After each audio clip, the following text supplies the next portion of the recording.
Datek, hari ini kita akan melakukan mungkin training introduction terhadap alat yang namanya itu desktop SEM atau desktop scanning electron microscope. Untuk SEM ini terbagi jadi 3 macam. Ada yang pertama desktop seperti ini, kemudian ada yang floor biasa. Mungkin ibu-ibu pernah lihat di Pulau Jawa itu banyak yang besar-besar gitu.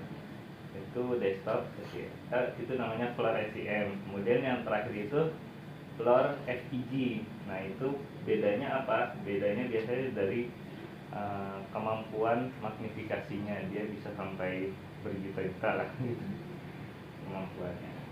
Dan untuk desktop juga sebenarnya ada yang FEG, cuman bentuknya tidak seperti ini.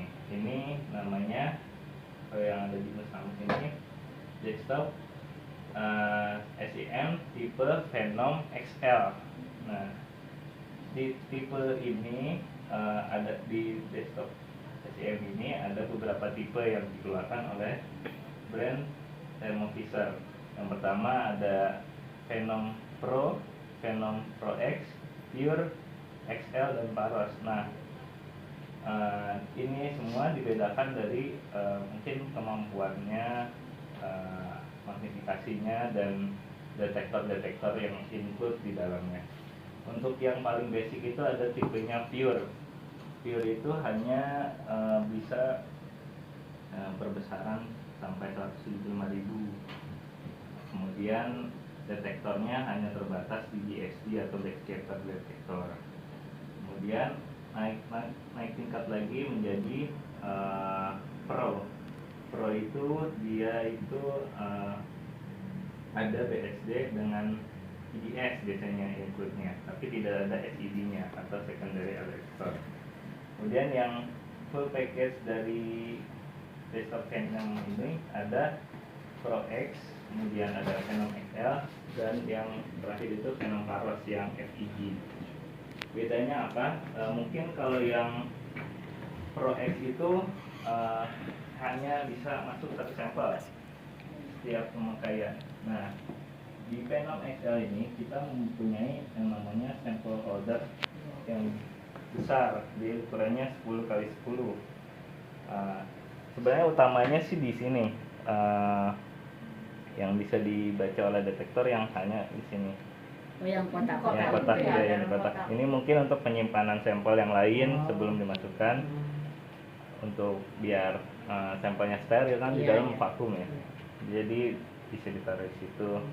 Nah, untuk yang bisa diamati hanya ada berapa nih? 1, 2, 3, 4 kali 1, 2, 3, 4, sekitar 16 lah gitu. Gitu. Nah, bedanya dengan Pro X ya, itu Pro X hanya 1 sampel tiap pengamatan. Kalau yang ini bisa langsung banyak gitu. Kemudian naik lagi ke tingkat Paros. Nah, ini bentuknya sebenarnya lebih mirip dengan Phenom Pro X dan Pro yang biasa, tapi dia bedanya di source-nya atau kemampuannya untuk magnifikasi. Kalau Paros itu menggunakan FEG, Field Emitter Gun.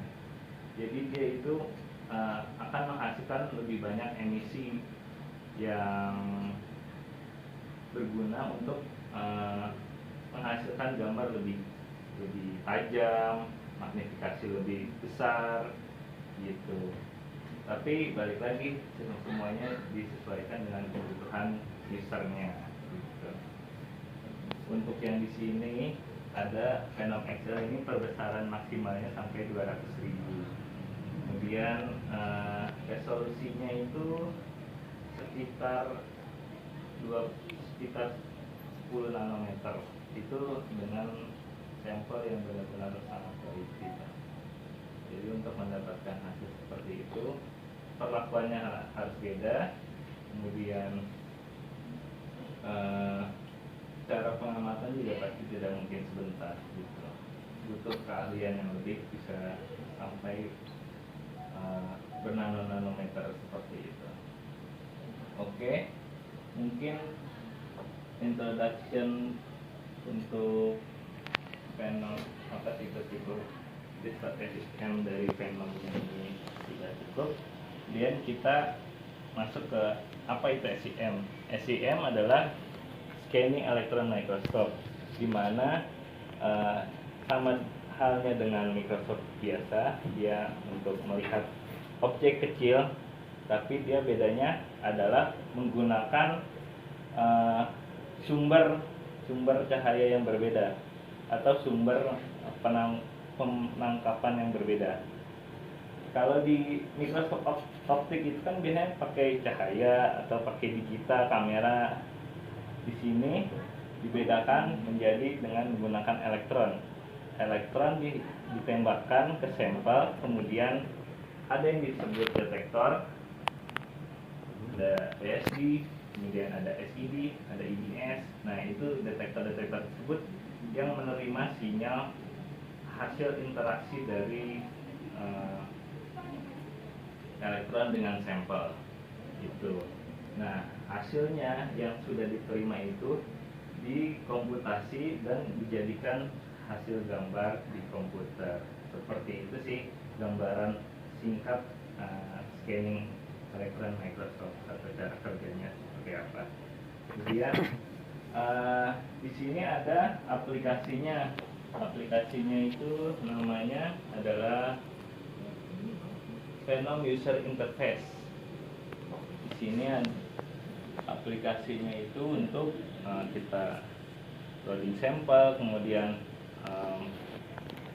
analisa sampel, memasukkan sampel, kemudian mengatur cerahnya, fokusnya sampel atau gambar yang dihasilkan. Di sini di sebelah kiri ini ada menu untuk open door atau buka pintunya, karena di Phenom XL ini pintunya dibukanya secara otomatis. Kalau yang di beberapa tipe seperti Pro, Paros, Pure itu bukanya manual, jadi kita harus buka manual sendiri gitu, terus ditutup lagi sendiri. Kalau ini berbeda, ini ya semi otomatis, dan sebenarnya salahnya kita harus tetap tekan tombol gitu. Kemudian di sini ada menu setting. Kemudian di kanan ini ada pilihan menu-menunya juga. Kemudian di sini ada menu live, ini adalah untuk menghasilkan untuk analisa gambarnya. Kemudian ini ada galeri. Galeri adalah untuk melihat hasil gambar yang kita ambil. Kemudian di sini ada automated image mapping. Nah, ini adalah fitur untuk menghasilkan gambar secara secara besar tapi dengan detail yang lebih baik gitu. Kemudian di sini ada menu yang harus ditekan. Di sini ada menu untuk ada pilihan akselerator voltage. Apa itu akselerator voltage? Akselerator voltage itu adalah seberapa cepat atau seberapa lambat si elektron bergerak menuju sampel atau yang ditembakkan ke sampel.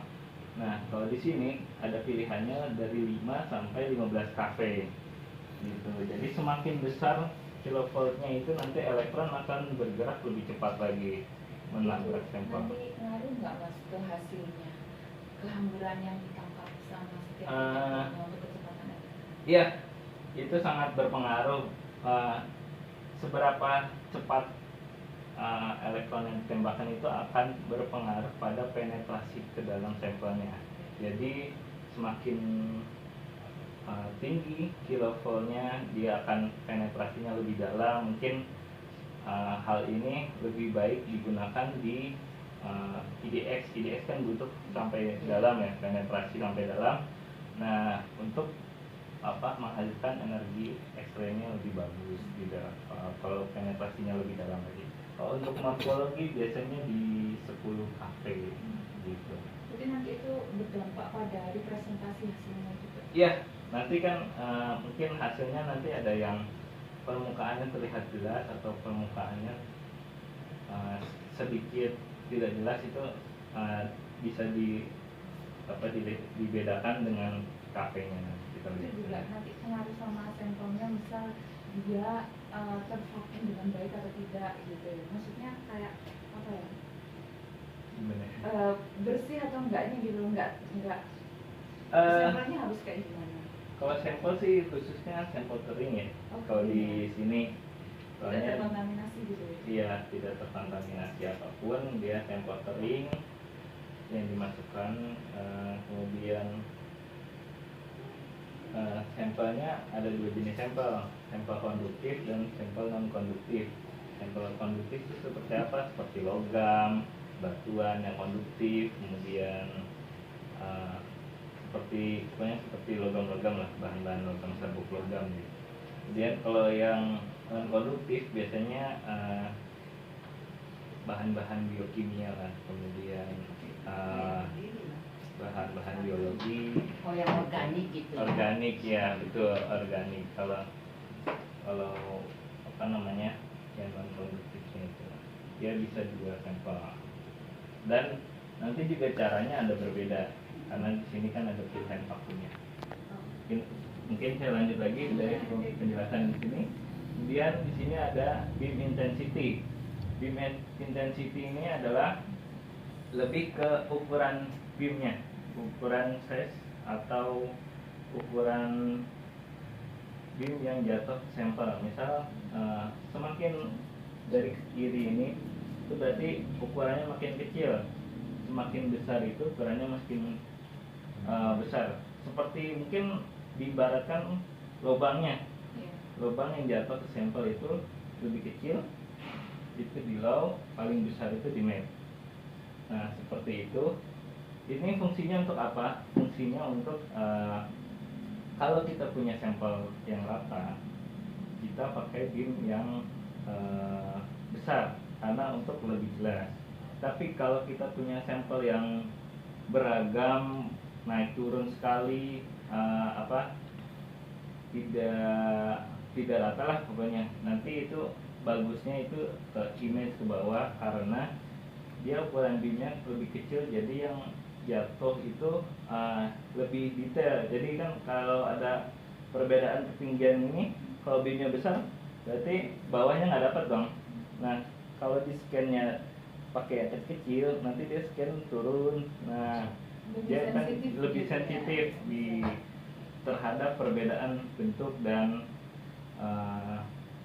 ketinggian. Kalau ya beamnya kecil, kalau beamnya besar itu biasanya untuk analisa perbedaan elemen seperti di IDS maupun di sini juga bisa kan melihat perbedaan elemen. Yang kecil yang perbedaannya. Yang besar, yang beamnya yang besar biasanya dipakai di point atau di map. Gitu. Kemudian di sini ada detektor. Nah di sini ada utamanya adalah ada dua detektor. Yang pertama adalah BSD, kemudian yang kedua adalah SED.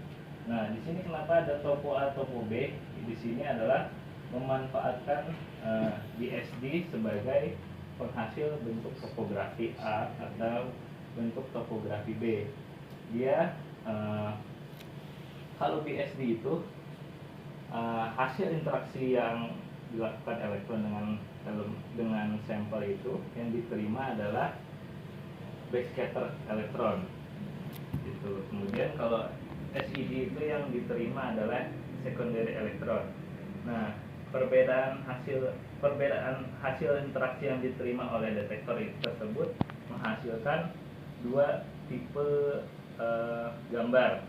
Yang pertama adalah gambar kontras elemen, yang kedua gambar topografi atau morfologi dari sampel.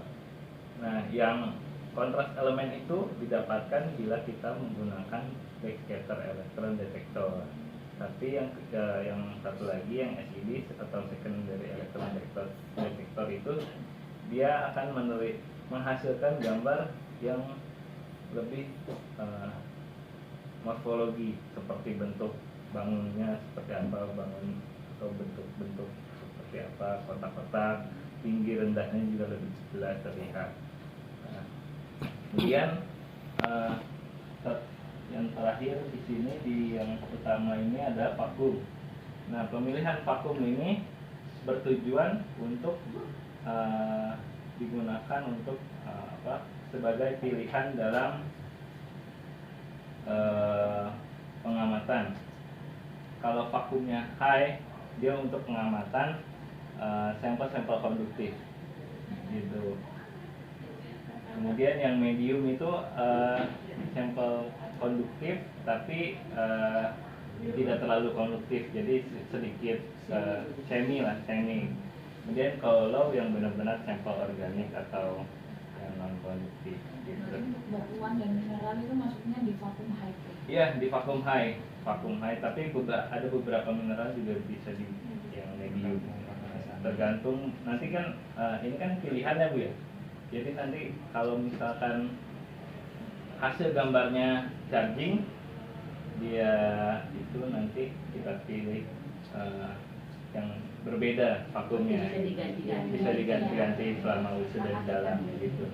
Nah, kembali ke yang saya highlight tadi, charging itu apa? Charging itu adalah elektron yang menumpuk di atas sampel yang tidak bisa dibiaskan kembali atau dilempar kembali, keluarkan kembali.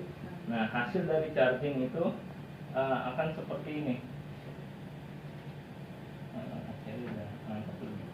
Nah, ini ada bias cahaya yang tidak jelas, ya asalnya dari mana. Ini kan harusnya sama semua, rata. Nah, ini ada yang charging.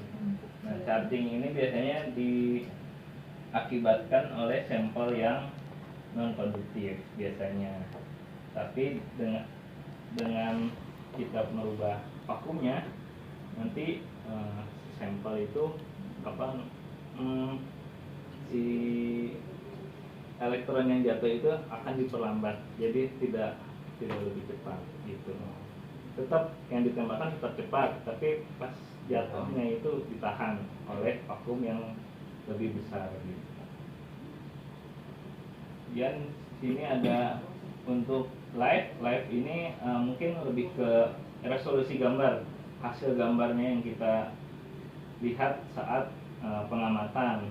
Kemudian di sini ada acquisition, ini adalah hasil gambar atau pilihan resolusi gambar yang kita terima. Misal kita mau saat live di YouTube kan lebih bagus, tapi nanti makin melek gitu. Kalau yang acquisition kita pilih karena mau di download, ya pilih yang sekalian bagus gitu ya, yang lebih besar. Tapi biasanya rekomendasi kita sih yang high juga udah cukup sih, karena hasilnya gambarnya sudah bagus gitu. Kemudian di sini ada mungkin ini nanti setelah masukkan sampel.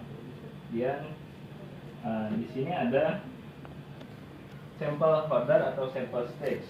Kalau di Canon XL biasanya disebutnya sampel stage. Nah, di sini adalah tempat untuk menaruh sampel. Dia ada utamanya ada berapa tadi, 16 ya? Sekitar 16 kurang lebih lah. Sekitar 16 sampel, dan kalau yang banyaknya itu bisa sampai 36 sampel. Nah, untuk ukurannya disesuaikan, bisa menggunakan sampel yang lebih kecil, kemudian paling gede sampai 10 cm, karena kan ini 10 cm ya, 10 kali 10. Kemudian untuk ketinggiannya ini dia kalau nggak salah sekitar 3 cm sih kedalamannya paling tinggi. Jadi kalau bisa sih sebenarnya kita nggak perlu menggunakan sampel-sampel yang tinggi, karena kan akan diamati yang atasnya aja. Jadi kita sampel ya kecil-kecil aja nggak apa-apa gitu.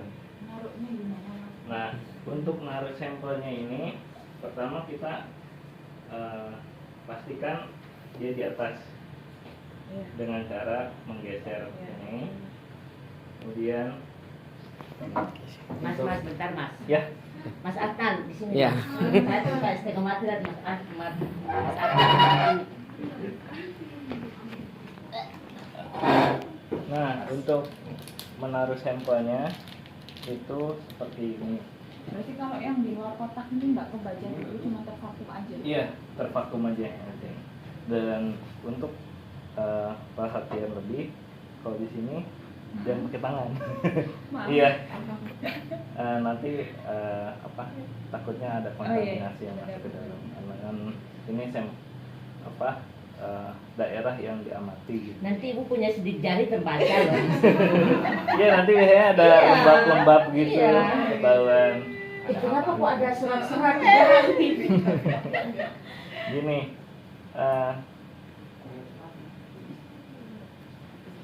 pertama kita ambil menggunakan ini namanya tweezer atau pinset. Pinsetnya pinstap. Pinstap itu apa? Pinstap itu bentuknya seperti ini. Ini adalah tempat untuk menaruh sampel. Nah, kalau misalkan ini kan sudah ada sampelnya ya di dalam, kita tinggal masukkan saja. Nah, kita masukkan saja. Setelah itu kita pastikan kalau si sampelnya ini kan masih tinggi ya. Nah, kalau kita paksa masuk dia tidak bisa. Berarti kita dapat yang ini yang bulat-bulat kecil itu banyak. Itu banyak ada di situ. Nanti saya lihat. Oh, sampel foldernya maksudnya. Pinstapnya. Oh, Pinstapnya Oh. untuk menaruh sampel. Efisiensi anggaran. Ini Lo sampelnya ada di dalam itu, Mas. Udah ada. dikasih sampel. Ini ada. Ini sampel Ada standar, berapa? tapi ini sampel saya. Kalau yang satu ini sampel ibu, sampel yang untuk pengecekan IDX biasanya kalibrasi. Nah, ini Iya, kalau Tapi cara kalau kita masukkannya dulu- gimana, Mas? Cara masukkan sampel? Nah, ini tadi kita ulangin.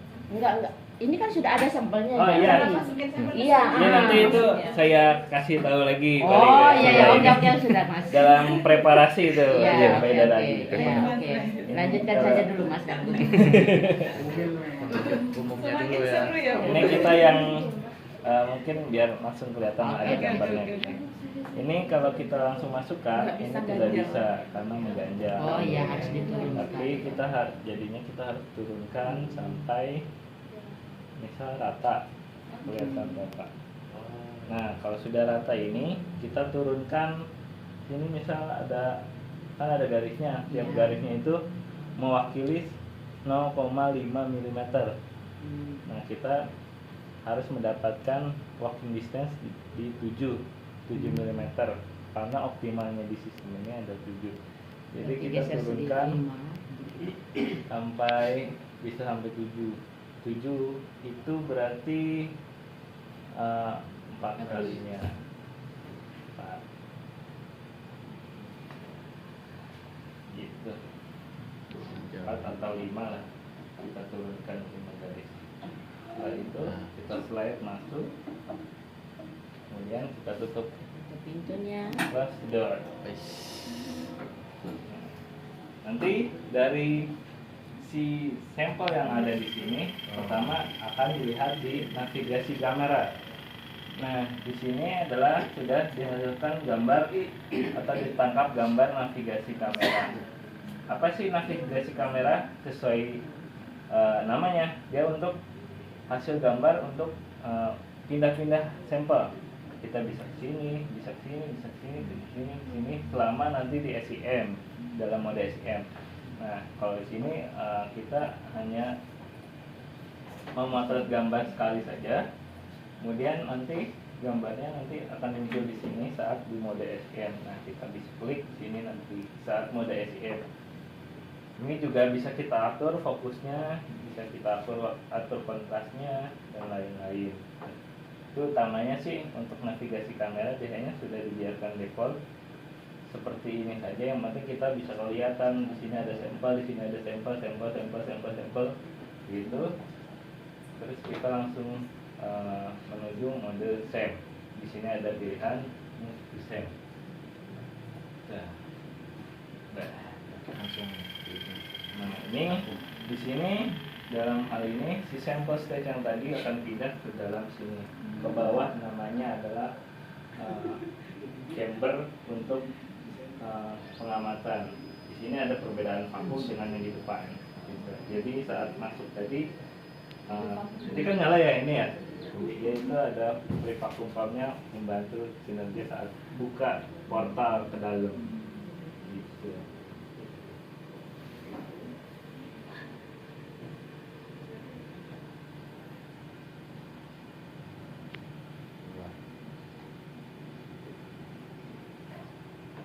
Nah, ini adalah gambar SM seperti ini Bu. Hasilnya adalah hitam putih atau gelap terang saja. Kalau di SM, kalau di Microsoft kan kita bisa lihat gambar aslinya gitu, gambar aslinya sampel.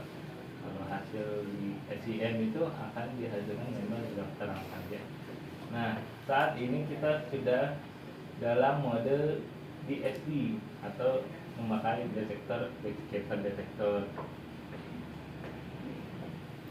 Dalam hal ini kita bisa navigasi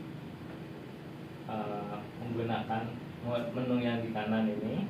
Kita bisa buka menu di kanan, terus kita navigasi di sini, bisa ketemu sini, tinggal dipencet, kita pindah ke sini, tinggal pencet sini, sini, sini, sini, sini, kita bisa tinggal pencet sini.